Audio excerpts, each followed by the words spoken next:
Alright guys, welcome to the YouTube video. It's been a couple months, I know, I'm sorry, I apologize. I've been checking the stats in the videos, they're doing pretty good. It's crazy, I was looking at the sub count, I think we're at like 92, which is really cool. It means the videos are helping people out, that's like the whole point, so I'm glad they're helping you guys out. We're really close to 100, so it'll be really cool whenever we do hit that. So all we're doing today in this video is I'm replacing the camshaft position sensor on the passenger side, that's bank 1.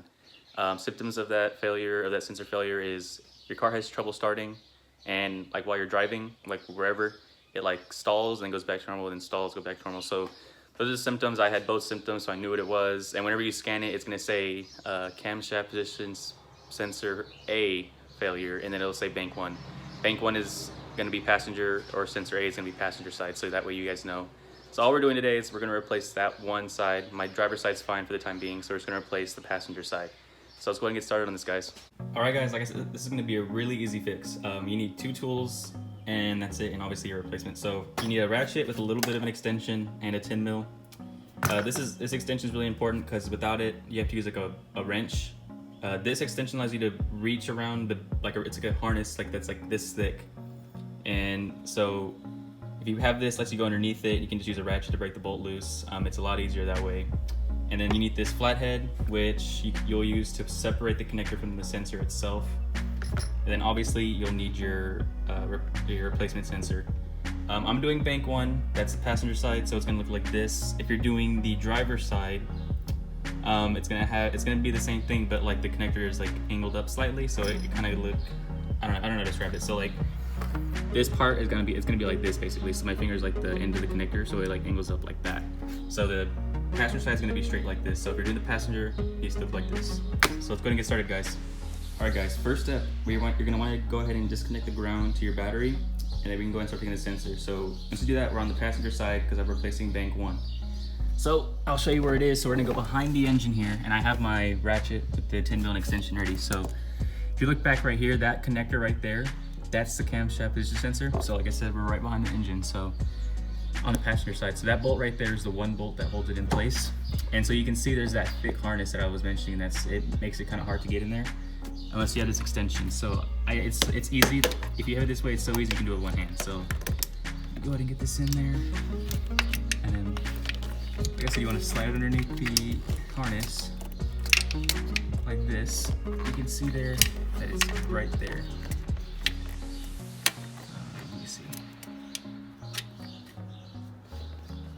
All right, so it's on there, so now you can break it loose. So this part's really easy. Just look at that. Already broke it loose. Bring this out, and then you can go and take the bolt out. So I'm gonna take the bolt out, and then we'll go from there. All right, so you got that bolt out. Please make sure you don't drop that in the engine bay. If you lose that, it's gonna be a crappy day. All right, so just be careful, try not to drop it. So there's the sensor now. People say this is also an issue to getting it out. Let's see, if it's really that hard, I'm not gonna be able to see it. So I have my hand on the sensor. It's gonna be covered in oil. So have some rags ready. Okay, it just came loose. I don't know if I guys got lucky, but this wasn't hard to take out at all. So the sensor is out. Maybe I'll show you guys. You can see there the connector. That's the sensor right there. It's kind of maybe focusing right there. So that's the sensor right there. You can see it's covered in oil. It's a little shiny. So let me go ahead and pull that out real quick and get it dried off, and I'll show you guys how to take off that connector. All right, guys, I wasn't able to show you guys like me taking it apart, but it does take 2 hands. It's not that difficult. So this little gray tab right here, it actually slides forward and backwards. So you want to slide it. You want to push it all the way towards the sensor. So you can see here, there's like a gap right there. This little gap. That's because I slid it forward.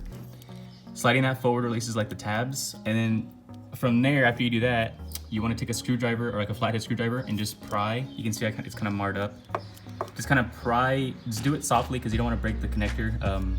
So just kind of gently pry. You can see there's like little marks on the thing from me prying, and it just came off. It took me like 5 minutes. It was a little bit of a pain, but not that bad. So like I said, just slide this gray tab towards the sensor all the way, and then it'll hold its place there, and then you can pry. You can pry it. You can separate it with the flathead that I said you need in the beginning. So not that hard, really easy. So I got it separated, so I'm gonna go ahead and put the new sensor in, and then we'll go from there. All right, guys, so you can see I got the new sensor in. It's gray instead of dark, so you know it's the new one. When you put it back in, it actually pushes that gray tape that gray this gray tab back by itself. So you can see here there's no gap behind it anymore. So that's how you know it's locked in place. You'll hear it. So now I'm gonna go ahead and try and put it back in the back into its spot. This might be a little difficult because you can't really see, but I'm gonna do it right here on the camera so you guys can see. I know it went over here somewhere. There we go. So it's in its spot now. I don't know if you can see that, sorry. So it's in its spot, so now I just gotta find the, put the bolt back in place. That'll be a little bit easier. So I'm gonna go ahead and do that now. I won't be able to show you guys that just because I'll probably need 2 hands and I won't be able to hold the camera. So I'm gonna put the bolt back in and tighten it down and we'll see if it fixed the issue. All right, so give me a second, guys. All right, guys, so I actually got the ground terminal back on the battery, and I got the sensor bolted up. You can see it right there, and it's all tightened up. So let me get it focused in right there so you can see it. So basically what I'm gonna do now is I'm gonna start the car and see if it still has trouble starting. Like I mentioned earlier, my check engine light came on, and whenever I tried to start the vehicle, it had a hard time starting, which is those are both symptoms of sensor failure. So we just replaced it, so neither of those should be a problem anymore. So let's see here, moment of truth.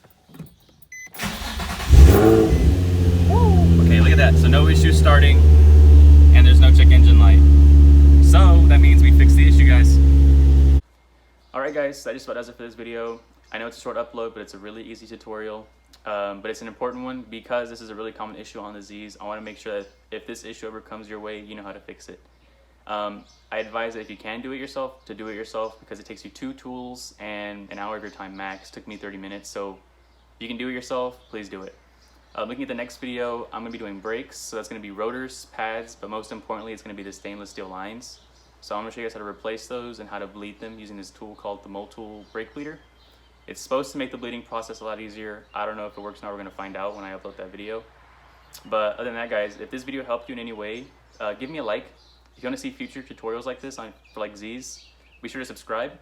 And if you have any questions, don't be afraid to comment. I respond to all the comments in all the videos. So if you have any questions, leave them below and I'll see if I can help you out. If you have any suggestions for future videos too, comment those too and I'll look into them and I'll see if I can do something about making a video with it. Other than that, guys, thanks for watching.